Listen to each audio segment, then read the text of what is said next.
While a proven trading strategy and a sound risk and money management system are important, psychology is what glues everything together. And without the right mindset, trading will become difficult, confusing, and challenging. In this video, I will share 10 winning mindsets, the kind of information I wish I had when I first started trading. Number 1. Trade your set of rules, not your impulses. Impulsive trading is a common psychological mistake that all traders struggle with. And more often than not, those impulsive trades turn out to be losers. This isn't surprising though, when you consider that an impulsive decision is one without a plan. Not having a plan is perhaps the biggest factor which leads to impulsive trading. The reality is that it's so easy to get caught up in the market's movement. Instead of seeing the potential risk of not following your rules, you only see opportunities passing you by, and that's a dangerous way to view the market. The solution is to plan your trade so you can trade your plan. By planning your trade in advance, you are setting the ground rules as well as your limits. If you know what you are looking for and how you plan to act if the market does what you anticipate, you will be able to be objective and stand aside from the fear or greed cycle. Number 2. Winning in the markets is a function of habits. Unfortunately, so is losing. Making money trading is simply a matter of repeating the same effective steps time after time. It's all about keeping good habits, but the opposite is true if you have bad habits. Every trader has its own bad habits that may be holding him back from trading success. An example of bad trading habit is failing to manage your trading risk, or revenge trading after taking a loss, or jumping from one system to another, or sticking to your trading plan when it's proving a failure, or getting emotional and impatient. This is something you have to figure out for yourself, to find your bad habits, your own weaknesses, and replace them with good habits.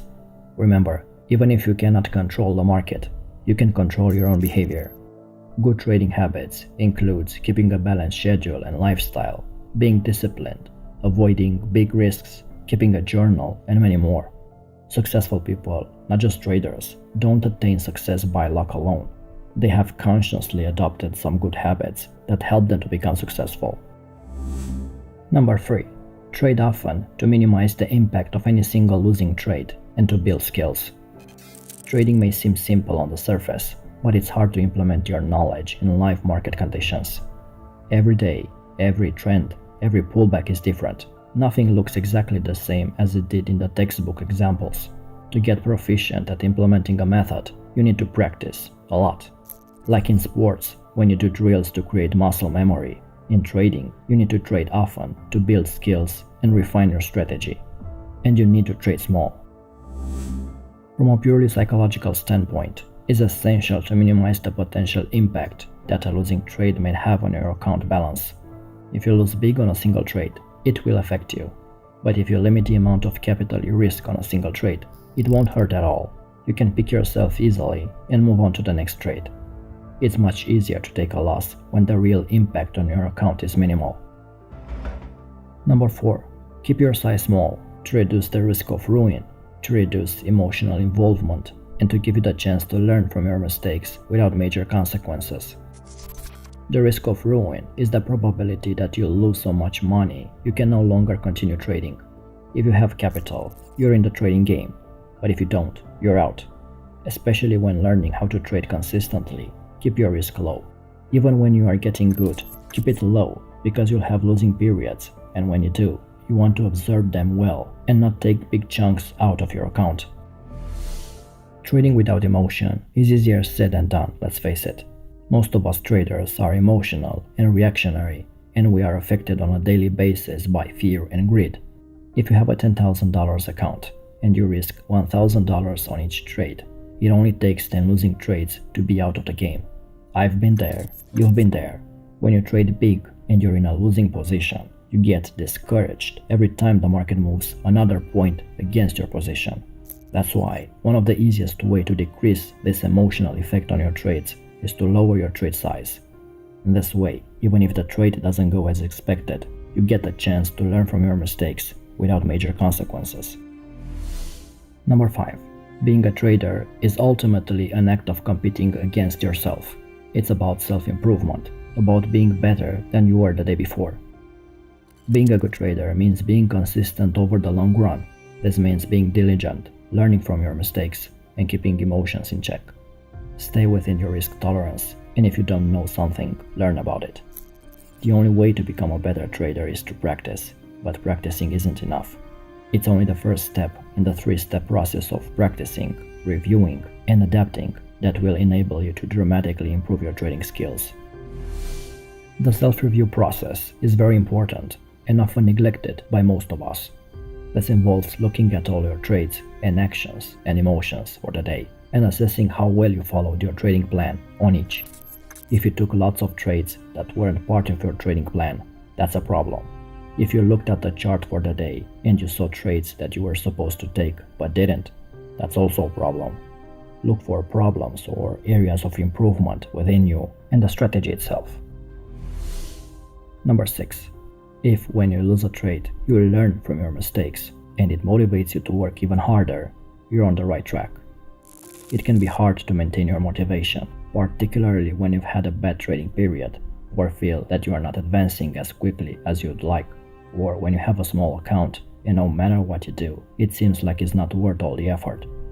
I always keep my mistakes and lessons learned in front of my screen while trading, because we as traders tend to commit the same mistakes every time. Having a list with the mistakes made right in front of your eyes every day reinforces positive habits and ensures you that you avoid repeating those mistakes. Number 7. Trading opportunities are endless. There's always another one coming. Don't get attached to any single trade. Trading must not be about a single trade, although for most of us it can be discouraging when we plan a trade, apply our entire logical plan, and then find out that the market doesn't agree.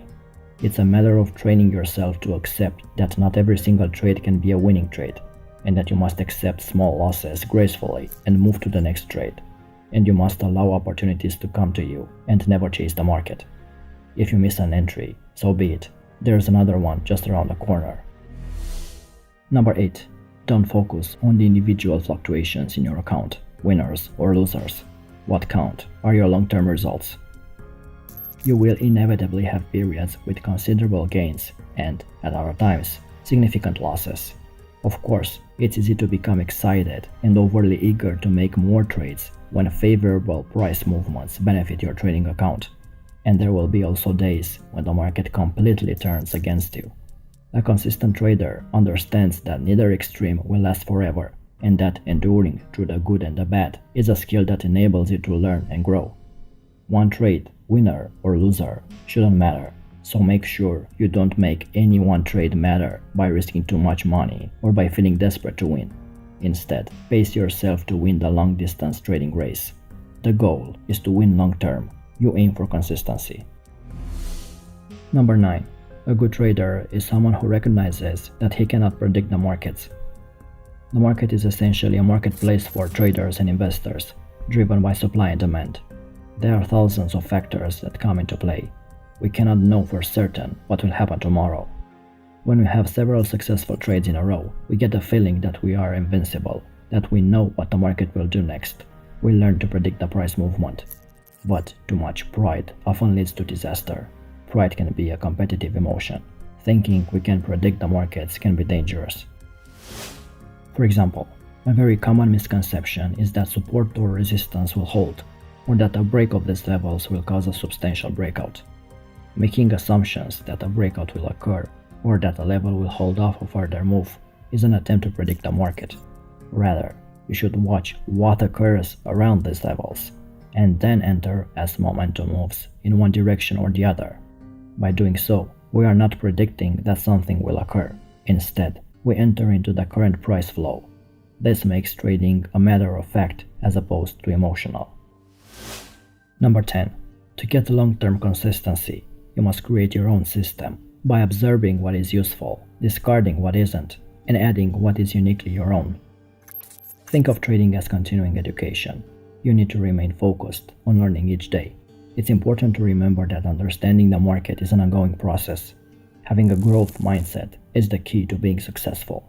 When it comes to trading, we often develop our views from the opinions of others. This is fine to start, but as we continue to develop, We must be able to accept that something we once thought was right may actually be wrong. It's important to always have a critical eye, and you must find your own style by implementing what's right for you and discarding the tools or information that don't align with your own style. As always, if you learned something new and found value, leave us a like to show support, and don't forget to subscribe and hit the bell icon to get notified every time we release a new video. Until next time.